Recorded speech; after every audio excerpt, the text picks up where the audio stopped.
একটা কাজ করা যাক, আমরা আমাদের বাতিজা মুহাম্মদ, সে তো আমাদেরই বাতিজা, আমরা তারে জেলের মধ্যে বন্দি করে রাখি।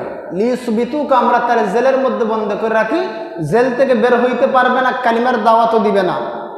আরেকজন কয় না না না, জেলের মধ্যে বন্দি করে রেখে লাভ হইতো নাই, কারণ মুহাম্মদের সাহাবীরা তারা কম হইলেও তারা কোনো বেঈমানরে তারা ভয় পায় না, আল্লাহ ছাড়া তারা কাউরে ভয় পায় না, মুহাম্মদের তারা জেল ভাঙ্গে নি বগি, এটা হতে পারে না। আও ইয়াকতুলুকা, আমরা মুহাম্মদের হত্যা করে ফেলি, দাওয়াতি কাজ একদম বন্ধ হয়ে যাবে। যেরকম নাউজুবিল্লাহ। আরেকজন ডাক দেখো না না না, আব্দুল্লাহর সন্তান মুহাম্মদ, এই অপরাধের কারণে তারা হত্যা করা যায় না, না এটা হতে পারে না। একটা কাজ করি আমরা, আও ইখরিজুকা, আমরা মুহাম্মদের মক্কা থেকে ফিটিয়া আমরা অন্য দেশে বিদায় করি, তাহলে আমাদের মক্কার মধ্যে আর কালিমার দাওয়াত দিত না। এমন একটা মুহূর্তে আমার পানের ভাইরা তারা সিদ্ধান্ত গ্রহণ করলো নবীজিকে হত্যা করবে, আর দিনের দাওয়াত বন্ধ হবে, তাদের লাত মানাত উজ্জা হুবলের পূজা জারি থাকবে। তারা খানায়ে কাবার মধ্যে 360টা মূর্তি রাখছে, 360টা মূর্তি রাখিয়া তারা খানায়ে কাবার মধ্যে পূজা করে। আমার পানের ভাইরা, এমনকি আইয়ামে জাহিলিয়াতের জমানা এমন একটা জমানা ছিল যে তারা উলঙ্গ হইয়া, ল্যাংটা হইয়া খানায়ে কাবার তোয়াফ করতো। যেরকম নাউজুবিল্লাহ। পুরুষেরা দিনের বেলা আর মহিলারা তোয়াফ করতো রাত্রিবেলা ল্যাংটা হইয়া। নাউজুবিল্লাহ মিন যালিক। আমার পানের ভাইরা, এমন একটা মুহূর্ত, এই যে তারা চক্রান্ত করতে আছে, এরা তাদের ফাইনালি চক্রান্ত। বিভিন্ন সময় বিভিন্ন প্রশ্ন করেছে নবীজিকে। এক সময় বলেছে, ও মুহাম্মদুর রাসূলুল্লাহ, তুমি যদি মক্কার সুন্দরী মহিলা বিয়া করতে চাও, আমরা বিয়া করাইয়া দেবো, দিনের দাওয়াত বন্ধ করো। তোমার টাকার প্রয়োজন, আমরা তোমার প্রেসিডেন্ট বানাইয়া দেবো, তবুও তুমি তোমার দিনের দাওয়াত বন্ধ করো। নবীজি তাদেরকে সাফ ঘোষণা দিয়েছেন, আমার টাকার কোনো প্রয়োজন নাই, সুন্দরী নারীর কোনো প্রয়োজন নাই, আমি আমার কালিমার দাওয়াত বন্ধ করতে পারি না। তারা নবীজিকে বিভিন্ন সময় বিভিন্ন অফার দিয়েছে, নবীজি গ্রহণ করেননি। কিন্তু এই সিদ্ধান্তটা তাদের শেষ সিদ্ধান্ত, সর্বশেষ ফাইনালি সিদ্ধান্ত হলো যে আমরা মুহাম্মদকে আমাদের মক্কা থেকে আমরা অর্থাৎ তাকে হত্যা করে ফেলবো। এই যে তারা চক্রান্ত করতে আছে, এমন একটা মুহূর্তে আমার আল্লাহ জিবরাইলকে নবীজির কাছে পাঠিয়ে দিলেন। ও জিবরাইল, যাও আমার নবীকে জানাইয়া দাও, মক্কার বেঈমান কাফেররা আমার নবী সম্পর্কে ষড়যন্ত্র করতে আছে, আমি আল্লাহ তাদের ষড়যন্ত্র আরশের মধ্যে দুরিশ্বাত করে দিলাম। আর আমার নবীকে জানাইয়া দাও, আমার নবী যেন আর মক্কার মধ্যে না থাকে, নবীজি যেন মক্কার মায়া ত্যাগ করিয়া মদিনার মধ্যে চলে যায়।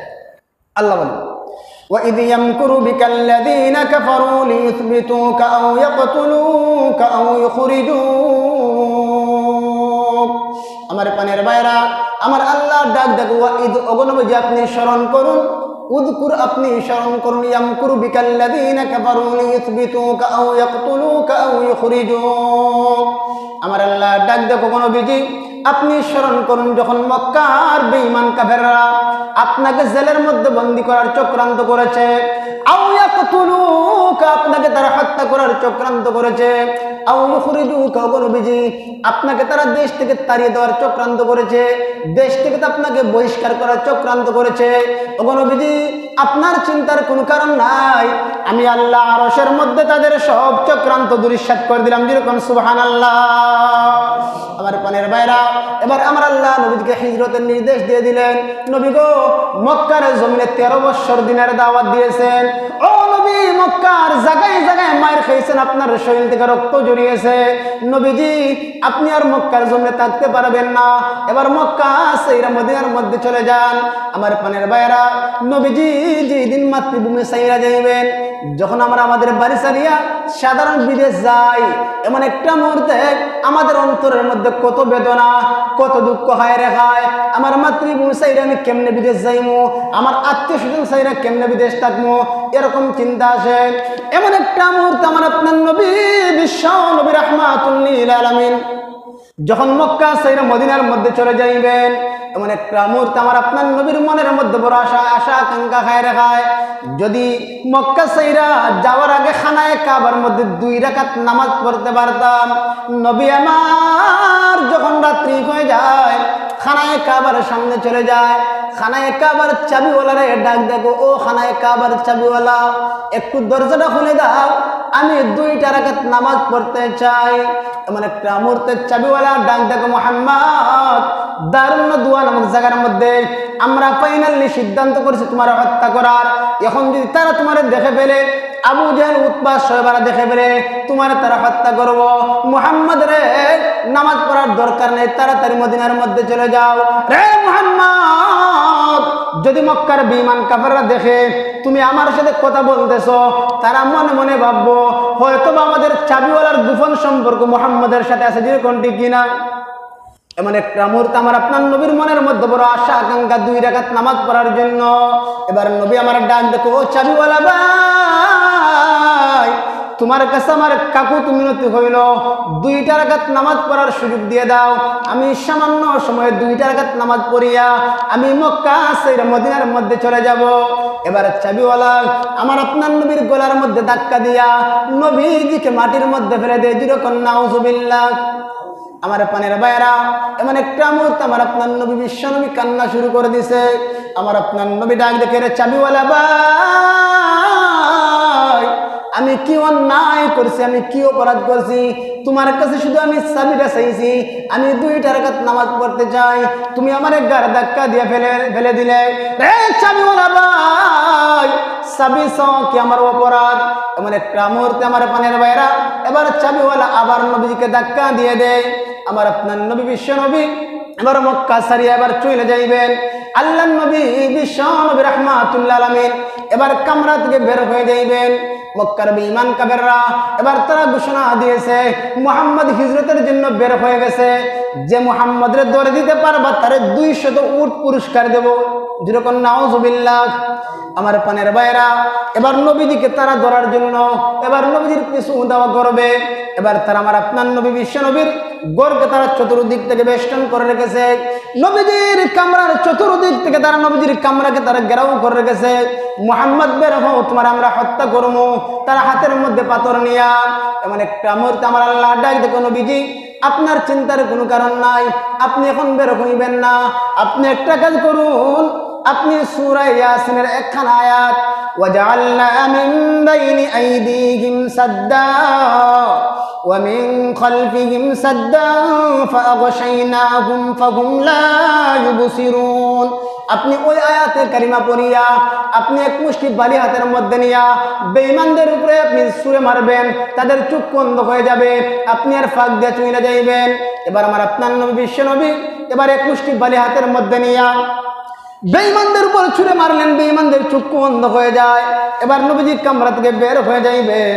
এবার নবীজি যখন কামরা থেকে বের হয়ে যাইবেন, নবীজি উনার জামাতা হযরত আলীকে ডাক দেখে, আলী আমি এখন হিজরত করে মদিনার মধ্যে চলে যাইব, তুমি একটা কাজ করবা, মক্কার বেঈমানদের আমানত আমার কাছে রাখা আছে, আমি তোমার কাছে আমানতগুলো দিয়ে দিলাম, তুমি তাদের হাতে ফিরাইয়া দিয়া তুমি পরে হিজরত করবা।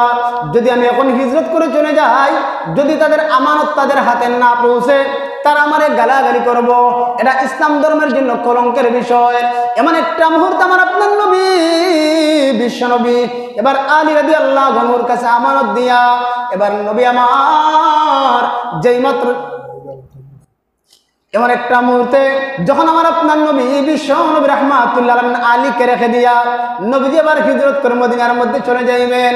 আল্লাহর পয়গম্বর বিশ্ব নবী মক্কার সামনে যাইয়া এবার মক্কার দিকে মাথা ঘুরাইয়া নবীজি কান্না করে আর ডাক দেখো, মক্কারে তাকার বড় ইচ্ছা ছিল, আমি মক্কার মধ্যে তাকার বড় আগ্রহ ছিল, ইচ্ছা ছিল।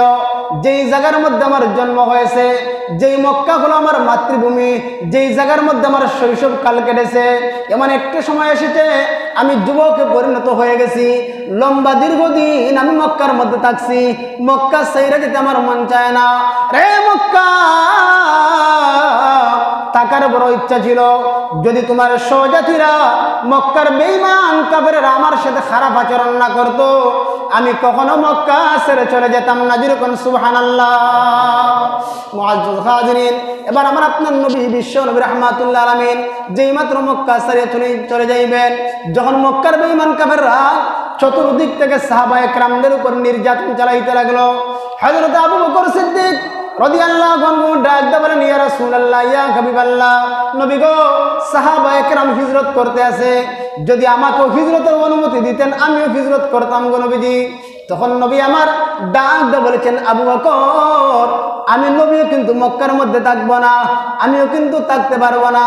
যেই দিন আমার আল্লাহ আমাকে নির্দেশ দিবেন আমিও হিজরত করে মদিনার মধ্যে চলে যাব। রে আবু বকর, তুমি যদি চাও আমার সাথে হিজরত করতে তবে অপেক্ষা করতে পারো। নবীজি যেই দিন আবু বকরকে হিজরতের কথা বলেছেন ওই দিন থেকে নিয়ে 6টা মাস আবু বকর সিদ্দিক একটা মুহূর্তের জন্য রাত্রিবেলা বালিশের সাথে মাথা লাগায় না। 6টা মাস হয়ে যায় আবু বকর সিদ্দিক একটা দিন ঘুমায় না। এবার নবী আমার কামরা থেকে বের হইয়া যেই মাত্র আবু বকরের কামরার মধ্যে যাইয়া বাঘা দরজার মধ্যে কষাঘাত করেছেন, আঘাত করেছেন, রে আবু বকর বাড়িতে আসুনি। এবার আবু বকর সিদ্দিক রাদিয়াল্লাহু আনহু এবার দরজা খুলে দিলেন। নবী আমার আবু বকর সিদ্দিকের চেহারার দিকে তাকাইয়া নবীজি তাকায় দেখেন আবু বকর সিদ্দিকের চক্ষু লাল হয়ে গেছে, এবার মুখটা ভেঙে গেছে, এবার চেহারাটা গর্তের মধ্যে চলে গেছে। আমার আপনার নবী বিশ্বনবী আবু বকর সিদ্দিক বুকের সাথে জড়াইয়া আল্লাহর নবী ডাক দেখ, আবু বকর তুমি কি ঘুমাও নাই, তুমি কি ঘুমাও নাই? আবু বকর সিদ্দিক ডাক দেখো, ইয়া রাসূলুল্লাহ ইয়া হাবিবাল্লাহ, নবী গো 6টা মাস হয়ে যায় আপনি আমাকে যেই দিন হিজরতের কথা বলেছিলেন সেই দিন থেকে নিয়ে পর্যন্ত 6 মাস হয়ে যায় আমি একটা মুহূর্তের জন্য রাত্রিবেলা বালিশের সাথে মাথা লাগাই না। যেরকম সুবহানাল্লাহ। এবার নবী আমার হযরত আবু বকর সিদ্দিক রাদিয়াল্লাহু আনহুকে বুকের সাথে জড়াইয়া নবীজি কান্না শুরু করলেন, ও আবু বকর, দুনিয়া আমার যত সব সাহাবী আমার জন্য যা কিছু করছে সকলের প্রতিদান আমি দুনিয়ায় দিয়েছি। ও আবু বকর, পারলাম না তোমার প্রতিদান দুনিয়ায় দিতে, আল্লাহর হাওলা করে রেখে গেলাম। কাল কিয়ামতের কঠিন ময়দানে আল্লাহই তোমাকে প্রতিদান দান করবেন। আমার পানের ভাইরা, এমন একটা মুহূর্তে নবীজি যখন আবু বকর সিদ্দিকের কামরার মধ্যে চলে গেলেন, এবার আবু বকরের সাথে নবীজি পরামর্শ করতে আসেন। কারণ হযরত আবু বকর সিদ্দিক রাদিয়াল্লাহু আনহু আমার আপনার নবীর বাল্যকালের বন্ধু ছিলেন। যেরকম সুবহানাল্লাহ। আবু বকর সিদ্দিক আমার আপনার নবীর চেয়ে বয়সে 2 বছরের ছোট ছিলেন। নবীজি 2 বছরের বড় ছিলেন আবু বকরের চেয়ে। নবীজি বাল্যকালে আবু বকরের সাথে বন্ধুত্ব সম্পর্ক ছিল। এমনকি হযরত আবু বকর সিদ্দিক রাদিয়াল্লাহু আনহু উনি পুরুষদের মধ্যে সর্বপ্রথম কালিমা পড়িয়া মুসলমান হয়ে যায়। আবু বকর সিদ্দিক রাদিয়াল্লাহু আনহু উনার সব মাল ইসলামের তরে ব্যয় করেছে। আমার পানের ভাইরা, হযরত আবু বকর সিদ্দিক রাদিয়াল্লাহু আনহুর কাছ থেকে নবীজি উনার জীবদ্দশায় প্রায় সময় সুপরামর্শ নিতেন। যেমনভাবে আম্মাজান খাদিজাতুল কুবরার কাছ থেকে নবীজি সুপরামর্শ নিতেন, চাচা আবু তালিবের কাছ থেকে নবীজি সুপরামর্শ নিতেন, ঠিক তেমনিভাবে নবীজির সাহাবী আবু বকরের কাছ থেকে নবীজি সুপরামর্শ নিতেন। যে জায়গায় আবু বকর সিদ্দিক একটা পরামর্শ দিতেন নবীজি অন্য কারো কোনো পরামর্শ গ্রহণ করতেন না, আবু বকরের পরামর্শ গ্রহণ করতেন। হযরত আবু বকর সিদ্দিকের কামরার মধ্যে যখন নবী আমার গেলেন, এমন একটা মুহূর্তে নবীজি আবু বকরের সাথে পরামর্শ করো, ও আবু বকর, আমরা তখন হিজরত করব, মক্কার বেঈমান কাফেররা আমাদের তালাশে বের হয়ে গেছে, আমরা কোন রাস্তায় হিজরত করতে পারি আবু বকর? এমন একটা মুহূর্তে হযরত আবু বকরের ছোট্ট একটা মেয়ে যার নাম হলো হযরত আসমা রাদিয়াল্লাহু আনহা ডাক দেখো, ও আমার আব্বা আবু বকর, ইয়া রাসূলুল্লাহ ইয়া হাবিবাল্লাহ, ও নবীজি আমি ছোট্ট মেয়ে আসমা আপনাদের কাছে একটা সুপরামর্শ দিতে চাই, আপনারা আমার পরামর্শ গ্রহণ করবেন নি? নবীজি ডাক দেখো, আসমা বলো তোমার কি পরামর্শ? আসমা ডাক দেখো, ইয়া রাসূলুল্লাহ ইয়া হাবিবাল্লাহ, মক্কার বেঈমান কাফেররা আপনার তালাশে বের হয়ে গেছে। নবী গো, একটা কাজ করুন, আপনারা হিজরতের রাত্রিতে মক্কার পাশে একটা গুহা আছে যার নাম হলো গারে সুর, ওই সুর গুহার মধ্যে আপনারা আশ্রয় নেবেন। আমি আসমা আপনাদের জন্য পানি নিয়া রুটি নিয়া গারে সুরের মধ্যে যাবো। যেরকম সুবহানাল্লাহ।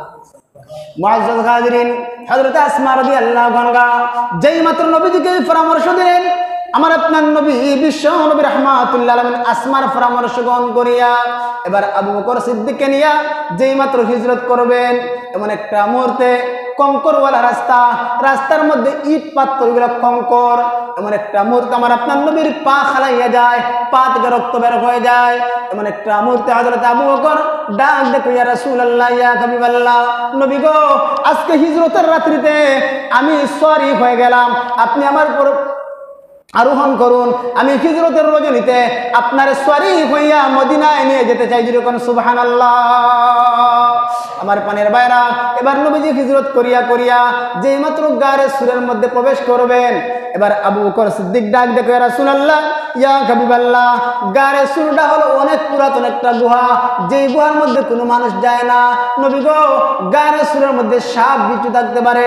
আমি আবু বকর আগে গারে সুরের মধ্যে প্রবেশ করে দেখি ওই জায়গায় কি কোনো সাপের গর্ত আছে। সাইয়্যিদুনা আবু বকর সিদ্দিক রাদিয়াল্লাহু আনহু যেই মাত্র গারে সুরের মধ্যে প্রবেশ করলেন, হযরত আবু বকর তাকায় দেখেন কয়েকটা সাপের গর্ত দেখা যায়। হযরত আবু বকর সিদ্দিক রাদিয়াল্লাহু আনহু কিছু কাপড় দিয়া গাতে ওই গাতাগুলা ওই গর্তগুলা বন্ধ করলেন। এবার একটা গর্ত বাকি আছে। আল্লাহর নবীর সাহাবী আবু বকর নবীজিকে কেমন ভালোবাসতেন আমার পানির ভাইরা। এবার হযরত আবু বকর ওই একটা গর্তের মধ্যে নিজের পা রেখে দিয়া ডাক ডাকে, ইয়া রাসূলুল্লাহ, এবার আপনি গারে সুরের মধ্যে প্রবেশ করতে পারেন। যেই মাত্র আমার আপনার নবী বিশ্ব নবী রাহমাতুল্লাহ আলামিন গারে সুরের মধ্যে প্রবেশ করলেন, এবার আল্লাহর পয়গম্বর ক্লান্ত শান্ত হয়ে গেছে। নবীজি সফর করতে করতে ক্লান্ত হয়ে গেছে। এবার নবীজি আবু বকরের হাঁটুর মধ্যে মাথা ফেলে দিয়া এবার নবীজি শয়ন করলেন, ঘুমাইয়া গেলেন। ওই আবু বকর সিদ্দিক যে গাতার মধ্যে পা রাখছিলেন, একটা পাহাড়িয়া সর্প আবু বকর সিদ্দিকের পায়ের মধ্যে দংশন করে দিছে। এমন একটা মুহূর্তে পাহাড়িয়া সর্পর বিষ হযরত আবু বকর সহ্য করতে পারে না। হযরত আবু বকর সিদ্দিক রাদিয়াল্লাহু আনহু কান্না করতে পারে না, কি জানি আমার নবীর কষ্ট হয়ে যায়। হযরত আবু বকর সিদ্দিক রাদিয়াল্লাহু আনহু এবার কান্না করে না, এবার চোখ থেকে পানি বের হইয়া বইয়া নবীজির চেহারা মুবারকের মধ্যে যেই মাত্র পড়েছে, আমার আপনার নবী বিশ্ব নবী ঘুম থেকে উঠে ডাক দেখো, আবু বকর তোমার কি হয়েছে, তুমি কি জন্য কান্না করো? হযরত আবু বকর ডাক দেখো, ইয়া রাসূলুল্লাহ, ইয়া হাবিবাল্লাহ, নবী গো, আমার কান্নার কোনো ইচ্ছা ছিল না, আমার বেয়াদবি মাফ কইরা দিবেন। একটা পাহাড়িয়া সর্প আমার পায়ের মধ্যে দংশন করেছে। এমন একটা মুহূর্তে আমার আপনার নবী ডাক দেখো, আবু বকর তোমার কোন জায়গায় সর্প কামড় দিয়েছে দেখি। এমন একটা মুহূর্তে আবু বকর সিদ্দিক রাদিয়াল্লাহু আনহু এবার পার মধ্যে কাটা জায়গার মধ্যে তুতু লাগাইয়া দেওয়ার সাথে সাথে আবু বকর সিদ্দিক 100% সুস্থ হয়ে গেলেন। যেরকম সুবহানাল্লাহ, 100% সুস্থ হয়ে গেলেন। এতে বোঝা গেল আমার আপনার নবীর তুতু হলো এই যে সাহাবা একরামদের জন্য, উম্মতের জন্য রোগের ঔষধ স্বরূপ নবীজির তুতু। এটা নবীজির একটা মুজিজা। আমার পানের ভাইরা, আমার আপনার নবী বিশ্বনবী গার সুরের মধ্যে এবার একটা সর্প ওই গর্ত থেকে লাফ মেরে দাঁড়িয়ে গেছে। ডাক ডাক, আসসালামু আলাইকা ইয়া রাসূলুল্লাহ, ওগো নবী আপনি আখিরি জামানার পয়গম্বর, আমি পাহাড়ি একটা সর্প, আমি ঈসা আলাইহিস সালামের জমানার একটা সাপ, আমি ঈসা নবীর মুখ থেকে শুনেছিলাম ওই গারে সুরের মধ্যে আখিরি জামানার পয়গম্বর রাহমাতুল্লাহ আলামিন ওই গারে সুরের মধ্যে হিজরতের রাত্রিতে আশ্রয় নেবেন। আমি আপনাকে দেখার জন্য, আপনার দিদারের জন্য, একটা মুহূর্ত আপনাকে দেখার জন্য গারে সুরের মধ্যে আমি আশ্রয় নিয়েছি। আমি গর্তের মধ্যে ছিলাম, আপনার সাহাবী আবু বকর আমাকে বের হতে দেয় না। যখন আপনি গারে সুরের মধ্যে প্রবেশ করছেন, আমি চটপট করতে আসি আপনার চেহারা মুবারক দেখার জন্য। ইয়া রাসূলুল্লাহ, ইয়া হাবিবাল্লাহ, আমাকে মাফ করে দিবেন। আমি না পারতে আমি আপনার সাহাবী আবু বকর সিদ্দিকের পায়ের মধ্যে দংশন করেছি। আমার পানের ভাইরা, এতে বোঝা গেল সাপও আমার আপনার নবীর চিনে, কিন্তু মক্কার বেঈমান কাফেররা আমার আপনার নবীর চিনে না। আমার পানের ভাইরা, নবীজি এবার হিজরত করিয়া এবার মদিনার মধ্যে চলে যাইবেন। যখন গারে সুর থেকে আমার আপনার পয়গম্বর বের হইলেন, হিজরত করবেন, এমন একটা মুহূর্তে আল্লাহর নবী তাকায় দেখেন হযরত আবু বকর সিদ্দিক রাদিয়াল্লাহু আনহু নবীজিকে ইস্তেকবাল করার জন্য, নবীজিকে নিয়ে যাওয়ার জন্য হযরত আবু বকর সিদ্দিক রাদিয়াল্লাহু আনহু এমন ভাবে নবীজির সিকিউরিটি, এমন ভাবে নবীজিকে পাহারা দিচ্ছে। নবীজি আমার তাকায় দেখেন এক পর্যায়ে আবু বকর সিদ্দিক নবীজির চতুর্দিকে ঘুরাঘুরি করে চক্কর লাগায়। মুআজ্জাজ হাজিরিন, আমার আপনার নবী বিশ্ব নবী রাহমাতুল্লাহ আলাইহি অবাক হয়ে যায়। নবীজি ডাক দেখো, আবু বকর বুঝলাম না তুমি কেন আমার চতুর্দিকে ঘুরাঘুরি করে চক্কর লাগাও? হযরত আবু বকর সিদ্দিক ডাক দেখো, ইয়া রাসূলুল্লাহ, ইয়া হাবিবাল্লাহ, যখন আমি আপনার ডান দিকে চলে যাই আমার শরম হয়ে যায় আপনার বাম দিকের কথা। যদি কোনো মক্কার বেঈমান আপনাকে বাম দিক থেকে আক্রমণ করে গো নবীজি, যখন আমি আপনার সামনে চলে যাই আমার শরম হয়ে যায় আপনার পিছনের কথা। যদি মক্কার কোনো বেঈমান সামন দিক থেকে আপনাকে আক্রমণ করে, ইয়া রাসূলুল্লাহ, ইয়া হাবিবাল্লাহ, আমি আবু বকর আপনার পাশে থাকতে মক্কার কোনো বেঈমান যদি আপনার উপর আক্রমণ করে, কালকে আমাদের কঠিন ময়দানে তো আমি আশিকের রাসূল দাবি করতে পারবো না। যেরকম সুবহানাল্লাহ। ওগো নবীজি, আপনার কষ্টের প্রতি লক্ষ্য করে আমি আবু বকর আপনার চতুর্দিকে চক্কর লাগাই। মুআজ্জাজ হাজিরিন, এবার আমার আপনার নবী বিশ্ব নবী রাহমাতুল্লাহ আলামিন এবার হিজরত করিয়া করিয়া যেই মাত্র মদিনার মধ্যে চলে যায়, ওইদিকে মদিনার আনসারী সাহাবায়ে কেরাম এবার তারা প্রতিদিন রাস্তার মধ্যে চলে আসে নবীজিকে স্বাগত জানানোর জন্য। মহিলারা পর্যন্ত রাস্তার মধ্যে আসিয়া তারা গান গায়, তারা আল বাদরু আলাইনা মিন সানিয়াতিল উইদানি বলে বলে তারা গান গায়, কিন্তু নবীজি তো আসে না, তারা বাড়িতে চলে যায়। প্রতিদিন বিকাল বেলা তারা এবার মদিনা থেকে একটু দূর রাস্তার মধ্যে এসে অপেক্ষা করে নবীজির জন্য। যেরকম সুবহানাল্লাহ, এমন একটা মুহূর্তে তারা একদিন তাকায় দেখে আমার আপনার নবী বিশ্ব নবী রাহমাতুল্লাহ আলামিন মদিনার মধ্যে আগমন করেছেন। যেরকম সুবহানাল্লাহ, এমন একটা মুহূর্তে নবী যখন মদিনার মধ্যে চলে গেলেন, এবার নবীজি মদিনার মধ্যে যাওয়ার পর এবার সাহাবায়ে কেরাম এবার তার নবীজিকে কে কার ঘরের মধ্যে নিবে, তারা আগাই আসছে, নবীজি আমার ঘরের মধ্যে আসেন, নবীজি আমার ঘরের মধ্যে আসেন, কিন্তু নবীজি কার ঘরের মধ্যে যাইবেন। এবার আমার আপনার নবী ডাক দেখো, আমার সাহাবীরা, ও মদিনার আনসারী সাহাবায়ে কেরামরা, তোমরা জেনে রাখো আমি কারো ঘরে যাইব না, আমার উটটাকে যেই দিকে সারমু, আমার উট যার ঘরে যাইবে আমি ওই ঘরের মধ্যে প্রবেশ করবো। যেরকম সুবহানাল্লাহ, এই উটটা হযরতে আবু আইয়ুব আনসারী রাদিয়াল্লাহু আনহু ঘরের মধ্যে প্রবেশ করেছে। এবার আবু আইয়ুব আনসারী ঘরের মধ্যে কেন প্রবেশ করলো, এই জায়গার মধ্যে বড় একটা লম্বা ইতিহাস আছে, আল বিদায়া ওয়ান নিহায়া নামক কিতাবের মধ্যে উল্লেখ করা হয়েছে। এই ঘটনা বলতে গেলে ঘন্টাখানেক সময় চলে যাব, আমরা এদিকে যাইতাম না। আবু আইয়ুব আনসারী রাদিয়াল্লাহু আনহু ঘরের মধ্যে নবীজি কেন প্রবেশ করলেন, যদি অন্যদিন স্মরণ হয় বলবো ইনশাআল্লাহ। নবীজি যখন মক্কা সাইরা মদিনার মধ্যে চলে গেলেন, যখন নবীজি মক্কা সাইরা মদিনার মধ্যে চলে গেলেন, নবীজি যখন মক্কার দিকে তাকায় কান্দে, আল্লাহ নবীজিকে ডাক দেখো, নবীজি আপনার কান্নার কোনো কারণ নাই, আজকে আপনি মক্কা থেকে কাঁদিয়ে কাঁদিয়ে যাচ্ছেন, একদিন আপনি মদিনা থেকে মক্কার মধ্যে হাসিয়ে হাসিয়ে আসবেন। আর মক্কার বিমান কাফেররা এই যে মক্কা শরীফের হেরমের এরিয়া সারিয়া সারিয়া তারা পাহাড়ের দিকে আশ্রয় নেবে। যেরকম সুবহানাল্লাহ, নবীজি এবার মক্কা থেকে কাঁদিয়া কাঁদিয়া দুঃখ বারাক্রান্ত হৃদয় নিয়া নিজ মাতৃভূমি সারিয়া নবীজি মদিনার মধ্যে চলে গেছেন। আল্লাহ জানাই দিয়েছেন, নবীজি একদিন আপনি মক্কার মধ্যে আসবেন, বেঈমানেরা আপনার বয়ে তরতর করে কাঁপবে, আপনার যেই চাচারা আপনারে মারার জন্য তারা যে বিভিন্নভাবে লুক লাগাই দিছে, জায়গায় জায়গায় আপনাকে মারছে, ওই চাচারা পর্যন্ত আপনার সামনে মাথা নত করবে। নবীজি চিন্তার কোনো কারণ নাই। যখন আমার আপনার নবী মদিনার মধ্যে গেলেন, দাফে দাফে দলে দলে কাফেলায় কাফেলায় সাহাবায়ে কেরামরা এই যে আনসারী লোকেরা তারা কালিমা পড়ে মুসলমান হয়ে যায়, ইসলামের ছায়াতলে আশ্রয় গ্রহণ করে। আমার পানের ভাইয়েরা, যখন কিছুদিন গেল, এমন একটা মুহূর্তে আল্লাহ রাব্বুল আলামিন নবীজিকে মক্কায় থাকা অবস্থায় আল্লাহ নবীজিকে কোনোদিন যুদ্ধের জন্য নির্দেশ দেননি। যখন নবী আকরাম সাল্লাল্লাহু আলাইহি ওয়াসাল্লাম সাহাবায়ে কেরাম জায়গায় জায়গায় নির্যাতিত হয়েছেন, নিষ্পেষিত হয়েছেন, রক্তাক্ত হয়েছেন, সাহাবায়ে কেরাম যুদ্ধের জন্য অনুমতি চাইছে, ইয়া রাসূলুল্লাহ, ইয়া হাবিবাল্লাহ, আমরা যুদ্ধ করতে চাই, আমরা সামান্য মুসলমান হলেও আমরা আল্লাহ ছাড়া কাউকে ভয় করি না, আমাদেরকে যুদ্ধের নির্দেশ দিন। কিন্তু আল্লাহ রাব্বুল আলামিন নবীকে ডাক দেখো, নবীজি আপনার যুদ্ধের অনুমতি দেওয়া যাবে না, আমি আল্লাহ যখন বলবো তখন আপনার যুদ্ধ করবেন, পাল্টা জবাব দিবেন। যখন নবীজি মদিনার মধ্যে চলে গেলেন, যাওয়ার পর আমার আল্লাহ নবীজিকে যুদ্ধের অনুমতি দিলেন। আমার পানের ভাইরা, নবীজি মদিনার মধ্যে যাওয়ার পর চিন্তা করলেন, মক্কায় তো খালি মাইরে খাইলাম, মক্কায় তো জায়গায় জায়গায় রক্ত জড়াইলাম, এখন আর মায়ের খাওয়ার সময় নাই, এখন আর বল পাওয়ার সময় নাই। আমার সাহাবীরা আনসারীরা তারা দলে দলে কাফেলায় কাফেলায় মুসলমান হচ্ছে, বিভিন্ন দেশ থেকে লোকেরা মুসলমান হচ্ছে। সালমান ফারসি রাদিয়াল্লাহু আনহু পারস্য থেকে এসে কালিমা পড়ে মুসলমান হয়, বেলাল হাবশী রাদিয়াল্লাহু আনহু এই যে আবিসিনিয়া থেকে হাবশা থেকে সে কালিমা পড়ে মুসলমান হয়। লোকেরা দলে দলে কালিমার ছায়াতলে আশ্রয় গ্রহণ করতে আছে। নবীজি চিন্তা করলেন, কোন লোককে গায়েল করতেই লাগে, তার অর্থ সম্পদের দিক দিয়ে তারা গায়েল করতে হইব। এবার মক্কার একজন বড় লিডার ছিল, আবু জেহেলের চেয়ে বড় লিডার হলো, যার নাম হলো আবু সুফিয়ান, নবীজির চাচা। সেই আবু সুফিয়ান যখন মক্কা থেকে সিরিয়ার মধ্যে ব্যবসা করার জন্য যায়, এবার নবীজি চিন্তা করলেন, নবীজি খবর পাইলেন আবু সুফিয়ান সিরিয়ার মধ্যে ব্যবসার জন্য গেছে। আমার আপনার নবী চিন্তা করলেন, আজকে আবু সুফিয়ানকে আটকাইমু, তার সব মাল হরণ করমু, তাদেরকে টাকার দিক দিয়া, অর্থ সম্পত্তির দিক দিয়ে তাদেরকে দুর্বল বানাইমু, তারা আমাদের সাথে আর পারবে না, আমাদের সাথে জয়লাভ করতে পারবে না। নবীজি 200 সাহাবায়ে কেরাম নিয়ে উসায়রা নামক জায়গার মধ্যে গমন করলেন। বুখারী শরীফের মধ্যে উল্লেখ করা হয়েছে, কিতাবুল মাগাজির মধ্যে উল্লেখ করা হয়েছে, নবীজি উসায়রা নামক জায়গার মধ্যে চলে গেলেন।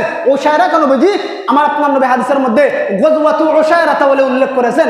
এতে কোন কোন মুহাদ্দিসিন বলেছেন উসায়রা এটা কোনো যুদ্ধ না, ওই জায়গায় কোনো যুদ্ধ হয়নি, বরং উসায়রার যুদ্ধকে কেন্দ্র করিয়া বদরের যুদ্ধ কায়েম হয়েছে, বদরের যুদ্ধ হয়েছে।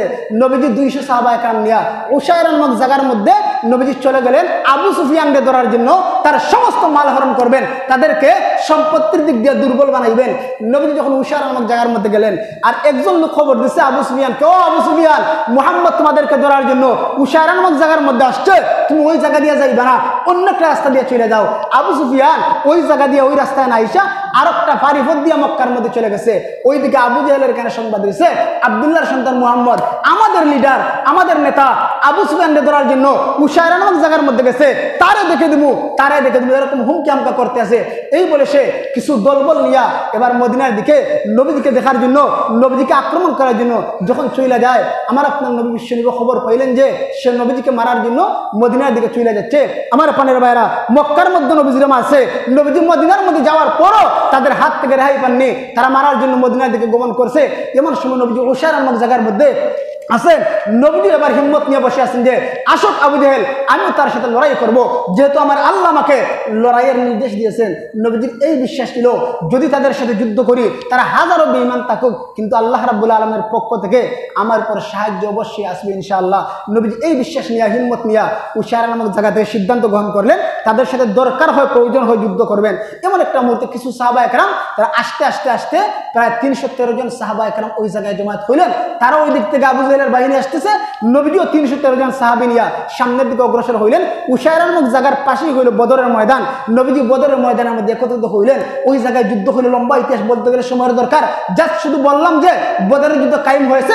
ইসলামের মধ্যে সর্বপ্রথম যুদ্ধ হলো বদরের যুদ্ধ, যে যুদ্ধের মধ্যে মুসলমানের সংখ্যা হলো 313 জন আর বেঈমান হলো 1000। এমন একটা মুহূর্তে যখন বদরের যুদ্ধ কায়েম হয়ে যায়, এমন একটা মুহূর্তে ওই বদরের যুদ্ধের মধ্যে মক্কার লিডার, মক্কার বেঈমান আবু জেহেল ইন্তেকাল করেছে। আবু জেহেলকে বদরের যুদ্ধের মধ্যে হত্যা করা হয়েছে। আমার আপনার বেলা শুধু তাই নয়, আবু জেহেলকে ছোট্ট দুইটা বাচ্চা হত্যা করেছে, ছোট্ট দুইটা বাচ্চা বাঘের মতো আবু জেহেলের উপর ঝাঁপিয়ে পড়েছে। আবু জেহেলকে ওই জায়গার মধ্যে হত্যা করেছে। আমার পানের ভাইরা, এই বদর যুদ্ধের মধ্যে আল্লাহ রাব্বুল আলামিন আসমান থেকে ফেরেশতা পাঠাইয়া সাহাবা একরামদেরকে সাহায্য করেছেন। আল্লাহ জানাই দিয়েছেন নবীজি আমি আল্লাহ আপনাকে সাহায্য করব। আল্লাহ 3000 ফেরেশতা পাঠাইয়া সাহায্য করেছে। আর ডাক দিয়ে বলেছেন নবীজি যদি আপনি সবর করেন, ধৈর্য ধারণ করেন, আমি আল্লাহ 5000 ফেরেশতা দিয়ে আপনাকে সাহায্য করবো। যেরকম সুবহানাল্লাহ। এই বদর যুদ্ধের মধ্যে নবীজি যখন জয়লাভ করলেন, এবার মুসলমানরা শক্তিশালী হয়ে গেলেন, গনিমতের মাল পাইলেন। যখন কিছুদিন যায়, এমন একটা মুহূর্তে আমার আপনার নবী চিন্তা করলেন 8ম হিজরিতে মক্কাকে বিজয় করবেন। আল্লাহ যে জানাইয়া দিয়েছিলেন নবীজি আপনি আজকে মক্কা থেকে কাঁদিয়া বের হয়ে যাচ্ছেন, একদিন মক্কা আপনার নিয়ন্ত্রণে আসবে, মক্কার বেঈমানরা আপনার বয়ে তরতর করে কাঁপবে। নবীজি সিদ্ধান্ত নিলেন আমি আবার মক্কার উপর আক্রমণ করব। আল্লাহর পক্ষ থেকে নির্দেশ। নবীজি 8ম হিজরিতে যখন মক্কার উপর আক্রমণ করবেন, নবীজি এই সিদ্ধান্ত নিলেন। সাহাবা একরামদের সামনে বসে নবীজি পরামর্শ করলেন। একজন সাহাবী যার নাম হলো হাতিব বিন আবি বালতা রাদিয়াল্লাহু আনহু, ইমাম বুখারী রাহমাতুল্লাহি আলাইহি বুখারী শরীফের মধ্যে লম্বা হাদিস উল্লেখ করেছেন। আবার ইমাম মুসলিম রাহমাতুল্লাহি আলাইহি মুসলিম শরীফের মধ্যে লম্বা হাদিস উল্লেখ করেছেন এই ঘটনাটা। তবে রাওয়ায়াতের মধ্যে সামান্য একটু ব্যবধান আছে। এই যে ঘটনাটা, এই যে আল্লাহর নবী যখন সাহাবা একরামদের সামনে পরামর্শ করলেন যে আমরা 8ম হিজরিতে মক্কার বেঈমানদের উপর আক্রমণ করব, ও সাহাবীরা তোমরা রেডি থাকবা। নবীজি 10000 সাহাবা একরাম নিয়ে মক্কার বেঈমানদের উপর আক্রমণ করবেন, মক্কাকে নিজের আয়ত্তে আনবেন। নবীজি সিদ্ধান্ত নিলেন হাতিব বিন আবি বালতা রাদিয়াল্লাহু আনহু এবার উনি চিন্তা করলেন নবীজি 8ম হিজরিতে মক্কার বেঈমানদের উপর আক্রমণ করবেন, আমি একটা কাজ করি মক্কার বেঈমানদেরকে এই গোপন তথ্যটা ফাঁস করে দিই। হাতিব বিন আবি বালতার উদ্দেশ্য ছিল কিন্তু বালা, বাহ্যিক দৃষ্টিতে উদ্দেশ্যটা কিন্তু খারাপ দেখা যায়। হাতিব বিন আবি বালতা একটা চিঠি লিখছেন মক্কার বেঈমানদের উদ্দেশ্যে। আর ওই বছর একজন গায়িকা বেশ্যা নারী যার নাম হলো সারা, ওই সারা নামক গায়িকা নারী মক্কা থেকে মদিনার মধ্যে চলে গেছে। কারণ মক্কার লোকের আগে ছিল ধনী, বদর যুদ্ধ করার পর তারা গরিব হয়ে গেছে, তাদের অর্থ সম্পদ কিছুই নাই। মুসলমানরা গনিমত হিসাবে ওই সমস্ত মাল নিয়ে নিছে। ওই বেশ্যা নারী আগে গান গাইতো, তার উপর টাকার পাহাড় জমাইয়া দেওয়া হইতো। কিন্তু এমন একটা পর্যায়ে আসছে আবু জেহেল মারা গেছে, বড় বড় লিডাররা বদর যুদ্ধের মধ্যে মারা গেল, আর কেউ বেটিরা টাকা দেয় না, বেটি গান গায় কেউ টাকা দেয় না। বেটি বড় বাবের মধ্যে সারা নামক গায়িকা মহিলা, বেশ্যা মহিলা মদিনার মধ্যে যাইয়া ডাক দেখো, ও মুহাম্মদুর রাসূল আপনার সাহাবীদেরকে বলুন আমাকে কিছু হেল্প করুন, কিছু সাহায্য করুন। আমি মক্কার একজন গায়িকা নারী, আমি একজন বেশ্যা নারী, যখন আমি গান গাইতাম তখন লোকেরা আমার উপর টাকার পাহাড় জমাইয়া দিত। এমন একটা সময় এসেছে আমাকে কেউ টাকা দেয় না, বড় অভাবের মধ্যে আছি। নবীজি ডাক দেখো সাহাবীরা এই বেশ্যা নারী যদিও বিধর্মী, কর্মী, যদিও কাফেরা, তোমরা ওই মহিলাকে সাহায্য করো। যেরকম সুবহানাল্লাহ। আমার আপনার নবীর আখলাক কেমন ছিল, একটা বিধর্মী নবীজি মেয়েকে নবীজি সাহায্য করেছেন। এমন একটা মুহূর্তে যখন মহিলা ওই মদিনা থেকে যখন মক্কার মধ্যে আবার আসবে, হাতেব বিন আবি বালতা রাদিয়াল্লাহু আনহু মহিলাকে সামান্য কিছু করে দিয়া দিরহাম দিয়ে বললেন, ও মহিলা, সারা নামক মহিলা, ওই চিঠিটা মক্কার বেঈমানদের কাছে আমি হাতেব বিন আবি বালতার পক্ষ থেকে দিয়ে দিবা। মুআজ্জাজ হাজিরিন, যেই মাত্র আল্লাহর নবীর সাহাবী হাতেব বিন আবি বালতা চিঠিখানা দিয়ে দিলেন, আল্লাহ কি দেখছেন না?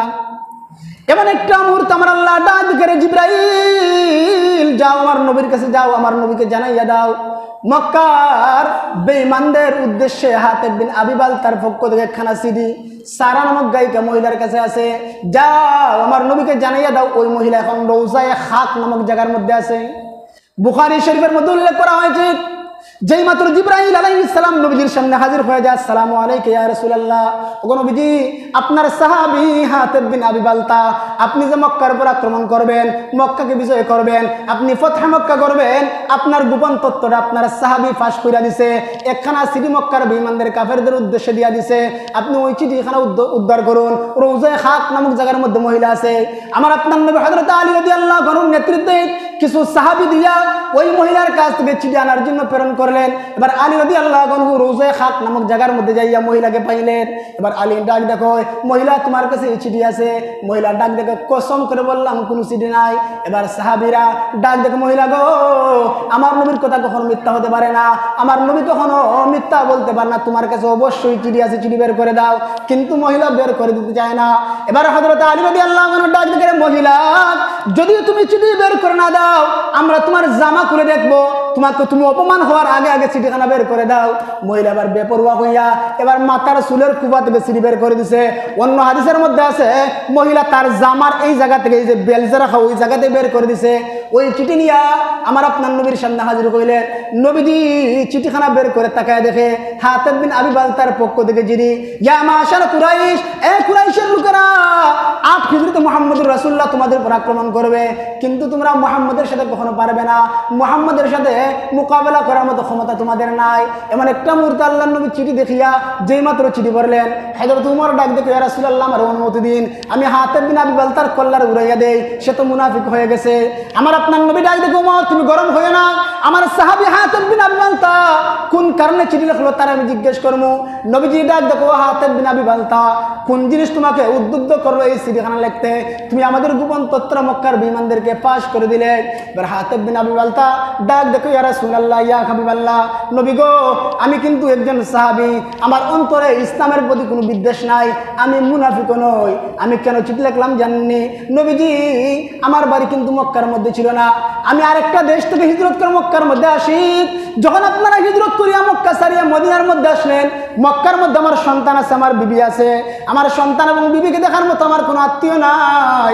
আপনারা যে হিজরত করে আসলেন, আপনার সাহাবীরাও হিজরত করে মদিনার মধ্যে আসছে, কিন্তু মক্কার মধ্যে তাদের আত্মীয় স্বজনরা আছে, তাদের সন্তানদেরকে, তাদের বিবিদেরকে দেখার মতো লোকেরা আছে, কিন্তু আমার যে কোনো লোক নাই, আমার যে কোনো আত্মীয় নাই। আমি এই চিঠিখানা তাদেরকে দিলাম এই জন্য, আমার মনের মধ্যে চিন্তা আসলো, যদি আমি তাদেরকে গোপন তত্ত্বটা পাশ করাই দেই, হয়তো বা তারা আমার সন্তান এবং বিবির সাথে ভালো আচরণ করতে পারে।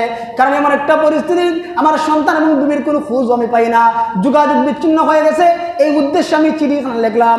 আমার পানের ভাইরা, এমন একটা মুহূর্তে আমার আপনার নবী আদর্শের মূর্তপ্রতীক মুহাম্মদ রাসূল ডাক করে, সাহাবীরা, আমার হাতেব বিন আবি বালতার উদ্দেশ্য কিন্তু বলা, আমার আপনার নবী যখন 8 হিজরিতে মক্কার উপর আক্রমণ করবেন, মক্কাকে বিজয় করবেন, নবীজি 10,000 সাহাবা একরাম নিয়ে যেই মাত্র মক্কার এরিয়ার মধ্যে হেরেমের সামনে চলে গেলেন।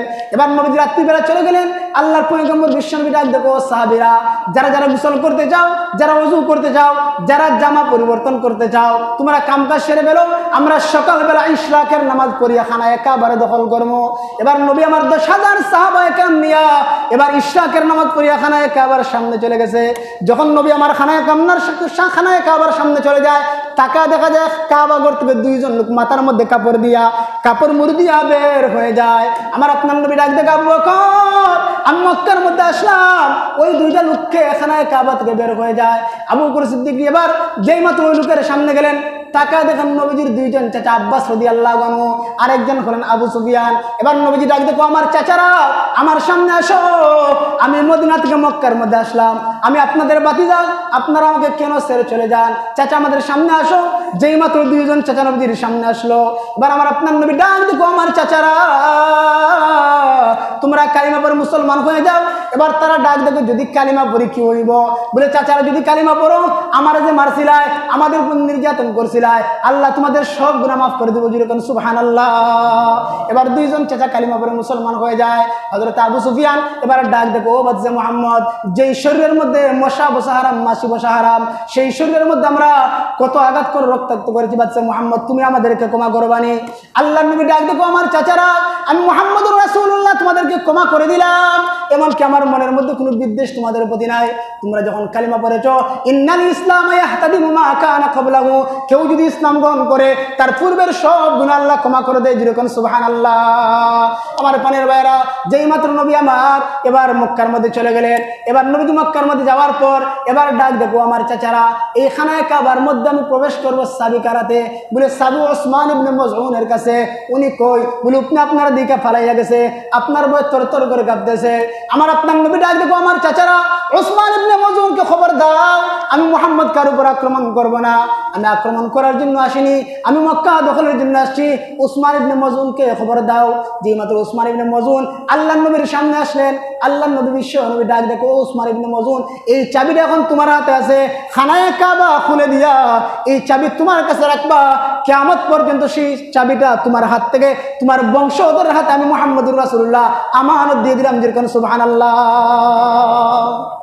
নবীজি ইচ্ছা করলে চাবিটা অন্য কারো হাতে দিয়ে দিতে পারতেন, কিন্তু নবীজি ডাক দেখো ওসমান ইবনে মজউন তুমি কালিমা পড়ে মুসলমান হয়ে যাও, এই চাবিটা তোমার হাতে আছে, তোমার হাতে থাকবে কিয়ামত পর্যন্ত, তোমার বংশধরের হাতে আমি ওসমান ইবনে মজউনের বংশধরের হাতে মুহাম্মদুর রাসূল চাবিটা আমানত দিলাম। এখন পর্যন্ত এই খানায়ে কাবার চাবিটা হযরত ওসমান ইবনে মজউন রাদিয়াল্লাহু আনহুর বংশধরের হাতের মধ্যে আছে, যেরকম সুবহানাল্লাহ। মুআজ্জিজ হাজির, যখন নবীজি খানায়ে কাবা যে দরজা খোলা হলো, এবার নবীজি তাকায় দেখেন 360টা মূর্তি। কয়টা মূর্তি? 360টা মূর্তি। নবীজি ডাক দেখো আমার চাচা আবু সুফিয়ান ও আব্বাস এইগুলা কি? বলে বাদশা মুহাম্মদ এইগুলা বলে আর লাভ নাই, যখন আমরা কাফের ছিলাম, যখন আমরা মুসলমান ছিলাম না, আমরা ওইগুলার পূজা করতাম। বলে চাচা 360টা কেন? বাদশা মুহাম্মদ 360 দিনে বৎসর হয়, আমরা প্রতিদিন এক একটার পূজা করতাম। এবার আল্লাহর পয়গম্বর বিশ্বনবী ডাক দেখো সাহাবীরা মূর্তিগুলার এবার ভাঙতে থাকো। এবার সাহাবায়ে কেরাম 360টা মূর্তি ভাঙলেন। এবার আমার পানের ভাইরা 360টা মূর্তি ভাঙার পর ওই যে নবীজি যেই দিন মক্কা থেকে হিজরত করিয়া চলে যাইবেন, নবীজির খানায়ে কাবার মধ্যে নামাজ পড়া আশা আকাঙ্ক্ষা আসেননি? বড় আশা ছিল, ইচ্ছে ছিল।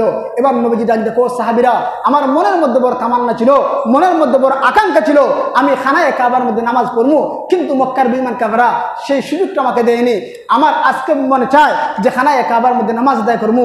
এবার আমার পানের ভাইরা যখন নবী আকরাম সাল্লাল্লাহু আলাইহি ওয়াসাল্লাম মূর্তি ভাঙলেন, ভাঙার পর নবীজি মিম্বরের মধ্যে দাঁড়িয়ে ভাষণ দিলেন, ও মক্কার লোকেরা, এই যে তোমরা মক্কার লোকেরা আসো, তোমরা যদি ইসলামের ছায়াতলে আশ্রয় গ্রহণ না করো তাহলে মক্কার এরিয়া সারিয়া অন্য কোথাও চলে যাও। আমি জোহর পর্যন্ত তোমাদেরকে আলটিমেটাম দিলাম, জোহর পর্যন্ত টাইম দিলাম, জোহরের আগে আগে যারা মুসলমান হইবা তাদের জিম্মাদার আমি হয়ে গেলাম, তাদের উপর আমি কোনো আক্রমণ করব না। আর যারা আমার এই দুইজন চাচা আবু সুফিয়ান এবং আব্বাস তাদের ঘরে প্রবেশ করবা আমার চাচাদের খাতিরে আমিও তাদেরকে মাফ করে দিব। এবার আমার পানের ভাইয়েরা জোহরের আগে আগে 4000 সাহাবী মুসলমান হয়ে যায়, যেরকম সুবহানাল্লাহ। নবীজি এসে দিলেন 10,000 নিয়া, এখন আরো 4000 মুসলমান হয়েছে, 14,000 সাহাবী মুসলমান হয়ে গেছে আমার পানের ভাইরা। এবার নবীজি ডাক দেখে একজন সাহাবী আজান দাও। এবার কে আজান দিবে? পরামর্শ চলতে আছে। একজন ডাক দেখে আজকের আজান দিবে আবু বকর, এবার আরেকজন ডাক দেখে আজকের আজান দিবে ওমর, আরেকজনকে আজকের আজান দিবে ওসমান, আরেকজনকে আজকের আজান দিবে আলী। কারণ এই 4জন সাহাবী ইসলামের তোরে অনেক অবদান আছে। এমন একটা মুহূর্তে আমার আপনার নবী ডাক দেখো, ও সাহাবীরা আজানের ক্ষেত্রে আমি তোমাদের এই পরামর্শটা গ্রহণ করতে পারলাম না, আজকের আজানটা দিবে বাঙ্গা গলা নিয়া আমার সাহাবী হযরত বেলাল, যেরকম সুবহানাল্লাহ। হযরত বেলাল হাবশী রাদিয়াল্লাহু আনহু যখন এই যে মসজিদের যে বায়তুল্লাহর ছাদের মধ্যে গিয়া আজান দিতে লাগলেন, আল্লাহু আকবার আল্লাহু আকবার আজান দিলেন। এবার নামাজ হলো, সাহাবায়ে কেরাম এবার কিছু কিছু নতুন নতুন সাহাবায়ে কেরাম তারা ডাক দেখো, নবীজি কোন সাহাবীকে দিয়ে আজান না দেওয়াইয়া একজন কাউয়াকে দিয়া, কালো কাউয়াকে দিয়া, একজন হাবশার একজন লোককে দিয়া আজান দেওয়াইয়া দিল, এমন এরকম ভাবে সমালোচনা করতে আছে আমার পানের ভাইয়েরা। কিন্তু আমার আপনার নবী বিশ্বনবী জানেন বেলালের দাম কতটুকু, যে বেলাল হাবশী রাদিয়াল্লাহু আনহু আবিসিনিয়া থেকে, হাবশা থেকে কালিমা পড়ে মুসলমান হইয়া মক্কার জমিনে গোলামের শিকলে আবদ্ধ হইয়া জায়গায় জায়গায় বাইর খাইছে। এই যে বেলালের মালিক বেলাল, হযরত বেলাল হাবশী রাদিয়াল্লাহু আনহুকে মক্কার বালুকাময় এলাকার মধ্যে রাস্তার মধ্যে ফালাইয়া টানতো, হেঁচড়াইতো। হযরত বেলাল রাদিয়াল্লাহু আনহুর শরীরটা যে খসে পড়তো, শরীর থেকে রক্ত বের হইতো। নবীজি জানেন বেলাল ইসলামের জন্য কত কষ্ট করেছে। এমন একটা মুহূর্তে তারা বেলালকে নিয়ে সমালোচনা করে। আমার পানের ভাইয়েরা, হযরত বেলাল হাবশী রাদিয়াল্লাহু আনহু উনি ইসলামের ছায়াতে আশ্রয় গ্রহণ করার কারণে উনার কেমন দাম হয়েছে। হযরত বেলাল রাদিয়াল্লাহু আনহু যখন মসজিদে নববীর যখন মুয়াজ্জিন ছিলেন, সাহাবায়ে কেরাম একদিন নবীজিকে ডাক দিয়ে, ইয়া রাসূলুল্লাহ, আমরা বিলালকে মুয়াজ্জিন মানি না, একজন মুয়াজ্জিন নিয়োগ দিন। বেলালের গলা ভাঙ্গা। এরপরে বেলাল আশহাদু বলতে পারে না, আশহাদু আশহাদু বলে উচ্চারণ ঠিক মতো করতে পারে না। আমরা বেলালকে চাই না, আপনি একজন মুয়াজ্জিন পাল্টান। নবীজি ডাক দেখো, সাহাবীরা যাও, আজকে থেকে নতুন মুয়াজ্জিন আজান দিবে। আমি বেলালকে মুয়াজ্জিনের দায়িত্ব থেকে অব্যাহতি দিয়ে দিলাম। যখন নতুন মুয়াজ্জিন ফজরের আজান দিছে, এমন একটা মুহূর্তে দেখা যায় রাত্রের অন্ধকার দূর হয় না, দিন আর হয় না, দিন আর হয় না, তারা অপেক্ষা করতে আছে। আমার আল্লাহ নবীজিকে জানাই দিলেন, নবীজি যতক্ষণ পর্যন্ত আমার বেলাল আজান না দিবে ততক্ষণ পর্যন্ত রাত্রির অন্ধকার দূর হইয়া দিন আর কখনো হইতো না। সুবহানাল্লাহ। হযরত বেলাল রাদিয়াল্লাহু আনহু দাম কেমন। নবীজি যখন মেরাজের মধ্যে গেলেন, এক জায়গায় নবীজি যাইয়া যখন জান্নাতের মধ্যে গেলেন, নবীজি তাকায় দেখেন এক জায়গায় স্যান্ডেলের জুতার বাড়ির আওয়াজ শোনা যায়। নবীজি ডাক দেখো, ও জিবরাইল, ওই জায়গার মধ্যে কে জুতার বাড়ির আওয়াজ শোনা যায়, কার স্যান্ডেলের বাড়ির আওয়াজ শোনা যায়? জিবরাইল ডাক দেখো, ইয়া রাসূলুল্লাহ, আপনার সাহাবী বেলালের জুতার বাড়ির আওয়াজ শোনা যায়। আমার প্রাণের ভাইরা, যখন নবীজি দুনিয়াতে আগমন করলেন, নবীজি মেরাজ করে দুনিয়াতে আসলেন, জিজ্ঞাসা করলেন, বেলাল, জান্নাতের মধ্যে তোমার পায়ের হাঁটার আওয়াজ শুনলাম, কোন কারণে রে বেলাল, কি আমল তোমার? হযরত বেলাল হাবশী ডাক দেখে, রাসূলুল্লাহ, আমার তেমন কোনো আমল নাই, আমার একটা ছোট্ট আমল, যে আমি ভালো করে ওযু করে 2 রাকাত তাহিয়াতুল ওযু নামাজ আদায় করতাম। হয়তো এই নামাজের বদৌলতে আল্লাহ আমাকে ফজিলত দান করেছেন। এই জন্য মুআজ্জাজ হাজিরিন, নবীজির সাহাবীরা, নবীজির সাহাবায়ে কেরাম কেমন আচরণ করেছেন, কোনো কাফেরদের সাথে কোনো খারাপ আচরণ করেননি।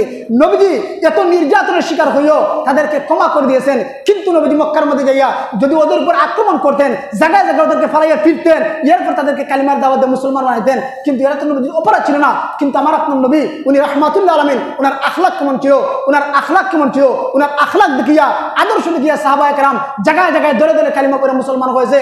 আমার পানের ভাইরা, নবীজির একজন সাহাবী আনাস ইবনে মালিক, উনি ছোট্ট ছিলেন। আনাস ইবনে মালিক নিজেই বলেন, আমি 10 বছর নবীজির খেদমত করছি। নবীজি আমাকে প্রায় সময় বলতেন, আনাস ওই কাজটা করো। যখন কাজের জন্য যাইতাম, আমার কথা স্মরণ থাকতো না, আমি ভুলে যেতাম। নবীজি আমাকে জিজ্ঞেস করতেন, আনাস তুমি কি এই কাজ করছো? আনাস ইবনে মালিক বলেন, আমি বলতাম, ইয়া রাসূলুল্লাহ, আমার তো কথাটা স্মরণ নাই। নবীজি কোনো একটা দিন 10টা বছরের মধ্যে আমি আনাস ইবনে মালিককে একটা দিন দমক দিয়ে কথা বলেন না। যেরকম সুবহানাল্লাহ, নবীজির আখলাক কেমন ছিল। এই জন্য মুআজ্জাজ হাজিরিন, আমরা আমাদের জীবনে প্রত্যেকটা মুহূর্তে নবীজির সিরতকে অনুসরণ করব, নবীজির আখলাক দেখে আমরা চলবো। নবীজির আদর্শ কেমন ছিল, নবীজির উদ্দেশ্যে কেমন আচরণ করতেন। আমার পানের ভাইরা, আম্মাজান আয়েশা সিদ্দিকা রাদিয়াল্লাহু আনহাকে সাহাবায়ে কেরাম জিজ্ঞাসা করলেন, আম্মাজান আয়েশা সিদ্দিকা, নবীজির আখলাক কি? এবার আম্মাজান ডাক দেখো, আফা তাকরাউনাল কুরআন, তোমরা কি কুরআন পড়োনি? এবার আল্লাহর নবীর বিবি আম্মাজান আয়েশা ডাক দেখো, কানা খুলুকুল কুরআন, এই 30 পারা কুরআনই হলো আমার আপনার নবীর আদর্শ। এই জন্য মুআজ্জাজ হাজিরিন, জীবনে চলতে গিয়া নবীজির আখলাককে অনুসরণ করবেন এবং নবীজির সুন্নতকে জিন্দা করবেন। এই যে নবীজির সুন্নতের মধ্যে দাড়ি একটা সুন্নত, আমরা যারা দাড়ি রাখছি না, দাড়ি রাখে দিতাম।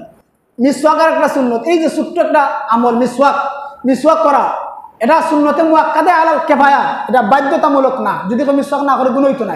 কিন্তু 5 ওয়াক্ত নামাজের পরে যদি মিসওয়াক করে তার ফায়দা কি? মিসওয়াক করার 70টা ফায়দা আছে। একবার নিচের ফায়দা হইল মৌতের সময় কলিমা নসিব হইব, দাঁতের মারি শক্ত হইব। আমি নিজে একদিন পরীক্ষা করে দেখছি, আমার দাঁতে লড়ে, দাঁত খুব বেদনা করে, কিন্তু কোন ডাক্তারের কাছে কিছু কোনো কাজ হয় না।